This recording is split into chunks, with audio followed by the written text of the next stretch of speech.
Assalomu alaykum, hurmatli tinglovchilar. Toshkent to'qimachilik san'at instituti kimyo va matbaa muhandisligi kafedrasi Latikova Gulnoz Qudratillayevna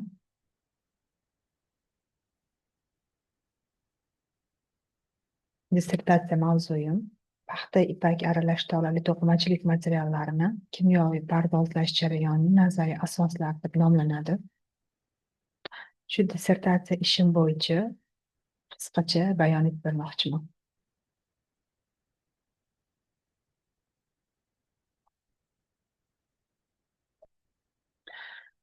Dastlab dunyo bo'yicha statistika ishlab borilgan.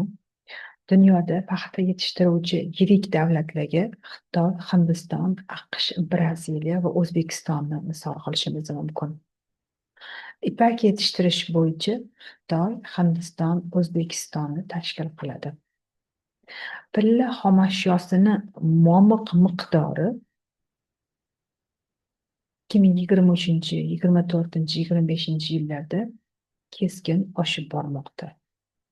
Paxtaning porloq navlariga ajratilgan yer maydonlari 23-yilda 27 gektar yerga ekilgan bo'lsa, 25-yilda 45 ming gektarga porloq navlari ekildi. Dunyo bo'yicha eng ko'p ishlab chiqariladigan aralash tolali matolar paxta poliester, paxta viskoza, jun akril, naylon spandeks, jun poliester hisoblanadi. Dissertatsiya mavzusining dolzarbligi va zarurati. O'zbekiston Respublikasi to'qimachilik sanoati tomonidan paxta tolasi, pilla va ipak xomashyosi eksportini qisqartirish hisobiga raqobatbardosh mahsulotlarni ishlab chiqarishni kengaytirish, ichki resurslarni izlash asosida xomashyoni to'liq qayta ishlash va tayyor mahsulot ishlab chiqarishga erishish, investitsiya muhitini tashkil etish dolzarb vazifa hisoblanadi. 2022-26 yillarga mo'ljallangan yangi O'zbekistonning taraqqiyot strategiyasida, jumladan milliy iqtisodiyot raqobatbardoshligini ta'minlash va yalpi ichki mahsulotlarda sanoat ulushini bir-tur barobarga oshirish belgilab berilgan. 2023-2030 yillarda O'zbekiston Respublikasini yanada rivojlantirish bo'yicha O'zbekiston 2030 strategiyasida, jumladan mahalliy xomashyo bazasidan samarali foydalanish va ilg'or texnologiyalarga asoslangan sanoat rivojlanishi kabi muhim vazifalar belgilangan. Ushbu vazifalarni amalga oshirishda, jumladan paxta ipak aralash tolali to'qimachilik materiallarini kimyoviy pardozlashning nazariy asoslarini yaratish va ularni to'qimachilik sanoatiga joriy etish muhim ahamiyat kasb etadi. Dissertatsiya tadqiqotining maqsadi paxta ipak aralash tolali to'qimachilik materiallarini kimyoviy pardozlashni nazariy asoslarini yaratishdan iborat. Demak, bu bo'yicha tadqiqot vazifalari, bir qancha tadqiqot vazifalari belgilab olingan. Dastlab paxta va ipak tolali to'qimachilik materiallarini kimyoviy pardozlashni fundamental va davriy adabiyotlar hamda ilg'or korxonalar tajribasi asosida yuqori sifatli samarali pardozlash texnologiyasini muammosini tahlil qilish. Paxta ipak aralash tolali gazlamalarni kimyoviy pardozlash texnologiyasini yaratish uchun tolali xomashyo tanlash va asoslash. Aralash tolali to'qimachilik materiallarini kimyoviy tayyorlash jarayoni uchun kimyoviy moddalar tanlash. Aralash tolali to'qimachilik matolariga eng maqbul komponent uchun tejamkor sharoitlarni ta'minlash imkoniyatlarini tatbiq etish. Paxta ipak asosidagi aralash tolali yigirilgan iplarni bo'yashga tayyorlashning to'liq faktorli tajriba asosida optimal texnologik rejimini aniqlash va bir qancha vazifalar belgilab olingan. Tadqiqotni ilmiy yangiligi quyidagilardan iborat. Birinchisi, paxtaning porloq 1, porloq 2, SA65-24 navlari va ipak momig'ini rangni strukturaviy, sorbitsion skanerlovchi elektron mikroskop tahlillari asosida aralash tolali yig'ilgan iplarni xossalarini kompleks baholash orqali eng yuqori xossalarini beruvchi paxta ipak yig'ilgan iplar uchun xomashyo va tolali tarkib nisbati nazariy asoslangan. Paxta ipak asosidagi to'qimachilik yig'ilgan iplarini sifatiga pardozlashga tayyorlashning asosiy kimyoviy reagentlarni ta'sirini tadqiq etish va to'liq faktorli tajriba asosida pardozlashga tayyorlashning nazariy omili ipak momig'ining turli ulushlarida paxta ipak yig'ilgan iplarni pardozlashga tayyorlashning optimal texnologik rejimlari ishlab chiqildi. Skanerlovchi elektron mikroskop, sorpsiya izotermalari va spektroskopik tahlillar asosida tola geometrik o'lchamlari va yig'ilgan ip hajmiy parametrlari so'rblangan va fiksatsiyaga ega bo'lgan bo'yovchi modda miqdorlarini aniqlanishi asosida jarayonni zaruriy intensivlash mexanizmi nazariy asoslangan. Ipak paxta gazlamalarini rang sifatiga ta'sir etuvchi omillar ipak ipini ulushi, bo'yash eritmasidagi elektrolit, soda va bo'yovchi modda, tolaga bog'langan bo'yovchi modda miqdori, rang intensivligi KS orqali fazoviy bog'liqlik tajribalarini ko'p faktorli matematik rejalashtirish natijalari asosida turli faktorli yig'ilgan iplarni yuqori rang sifatli bo'yashga tarkibi va texnologik rejimi tashkil qilindi. Tadqiqotning asosiy obyektlari rayonlashtirilgan SA65-24 paxta navli kala va ip, yangi naslchilik mahalliy porloq 1, porloq 2 nav paxta navlari asosida yig'ilgan iplar, paxta ipak aralash tolali yig'ilgan iplar va paxta ipi asosidagi gazlamalar atlas, polotno va porloq 2 SA65 gazlamalar tanlab olingan.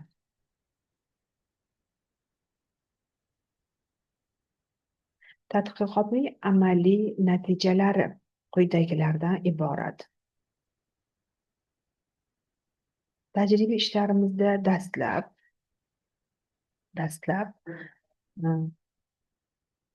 porloq 1, porloq 2 SA65 navlarini uzunlik bo'yicha bir xillik indeksi, yuqori o'rta uzunlik, uzunlikdagi uzayishi, oqlik darajasi, solishtirma yuzasi va alfa sellyuloza polimerlanish darajalari paxta navlalari bir-biridan farq qilishi ko'rildi. Tolali xomashyoning sirt va hajmiy xossalari. Demak, u yerda monoqatlam hajmi, solishtirma yuzi, g'avaklarning umumiy hajmi, kapillyar radiusi, kristallanish darajalarida farq mavjud.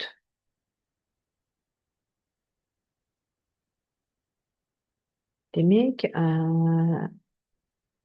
skanerlovchi elektron mikroskop yordamida paxta tolasi namunalarining mikroskopik tahlil natijalari o'rganildi.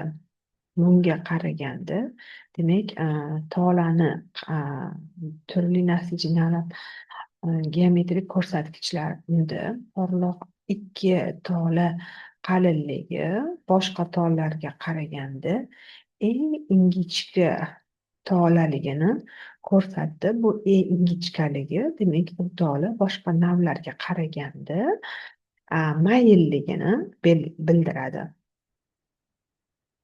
Demak, turli tarkibdagi paxta ipak aralash tolali yig'ilgan iplarni fizik mexanik xususiyatlari o'rganildi. Bu yerda esa bu yerda tolali tarkib nisbati tolali tarkib nisbati demak chizig'li zichligi, variant koeffitsiyenti, uzilishdagi uzayishlar keltirilgan. Xuddi shu jadvalda aralash tolali kalava iplarni sifat ko'rsatkichlarini baholash diagrammasi va gistogrammalar keltirildi. Bu yerda porloq 1 va ularni turli nisbatdagi kalava iplar, porloq 2 va ularni turli nisbatdagi kalava iplar, soat 65-24 va ularni turli nisbatdagi kalava iplar ko'rsatildi. Ularni diagramma va gistogrammalardan ko'rinib turibdiki, bu yerda porloq 2ni 80-20 nisbatdagi sifat ko'rsatkichlari boshqa tollarga qaraganda yuqori natija bergani uchun izlanishi keyingi jarayonlarida porloq 2 80-25 tanlab olindi. Izlanishning keyingi bosqichida tayyorlash jarayoniga o'tdik. Tayyorlash jarayonida kalava iplarimizni ikki xil bosqichi tanlab olindi. Birinchi tayyorlash texnologiyasi va ikkinchi tayyorlash texnologiyasi. Olingan natijalar esa quyida keltirildi.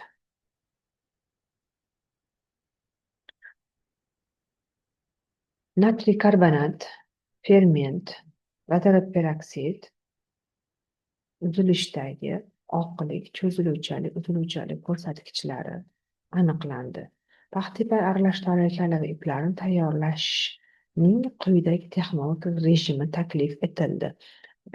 Shimdirish mezoldagi 2 gram metrda xona haroratida 10 daqiqa.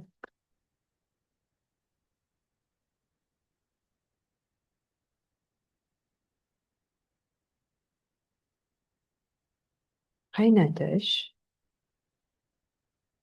yana qaynatish va yuvish jarayonlari. Taklif etilgan texnologiya asosiy korxona sharoitida sinovdan o'tkazildi va tatbiq etishga taklif etildi.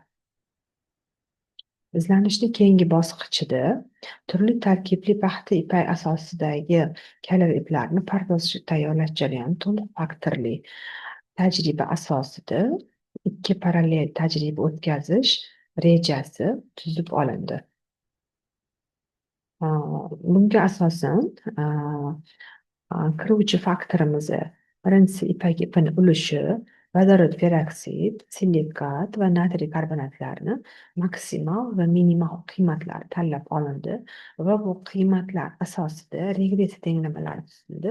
Regressiya tenglamalar asosida chiquvchi parametrni oqlik darajasini 4 ta qiymati uchun kiruvchi omilni x1 ipak ipini ulushi, vodorod peroksid konsentratsiyasini har xil qiymatlardagi omillari va silikat orasidagi chizig'li bog'lanish grafiklari qurildi.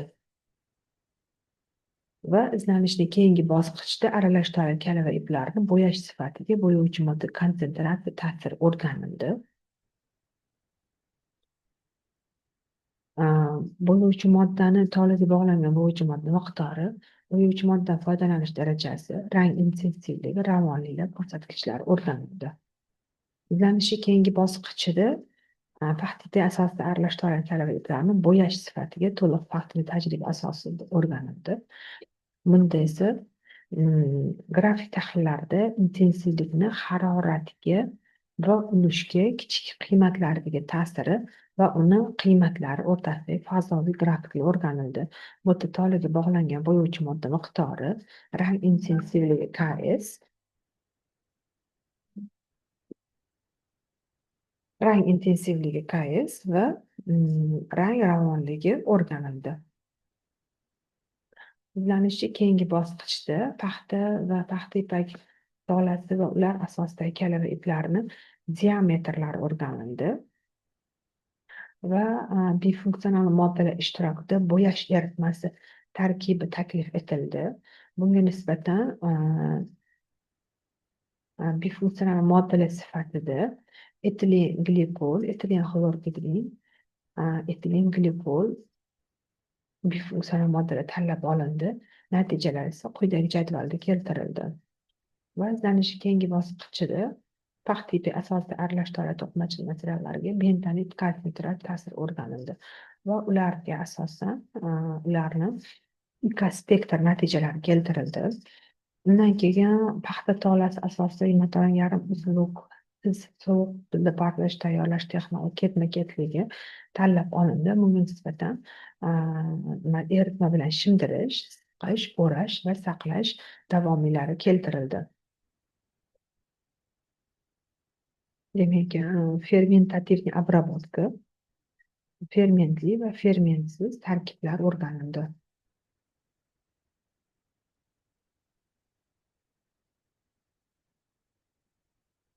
Paxta aralashtiruvchi adras matolarini tayyorlash jarayoniga taklif etilgan eritmalar quyidagi konsentratsiyalarda taklif etildi.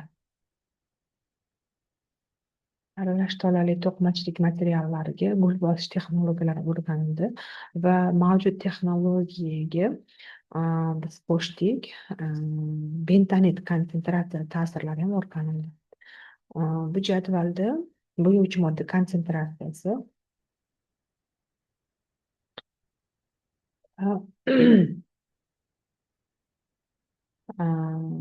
bentonit konsentratsiyasi, mochvina konsentratsiyalari o'rganildi va bentonitni bo'yash sifatiga ta'sirli natijalar o'rganildi va quyidagi tarkib taklif etildi. Va differensial termik analiz yordamida nazariya asoslandi va quyidagi xulosalarga kelindi. E'tiboringiz uchun rahmat.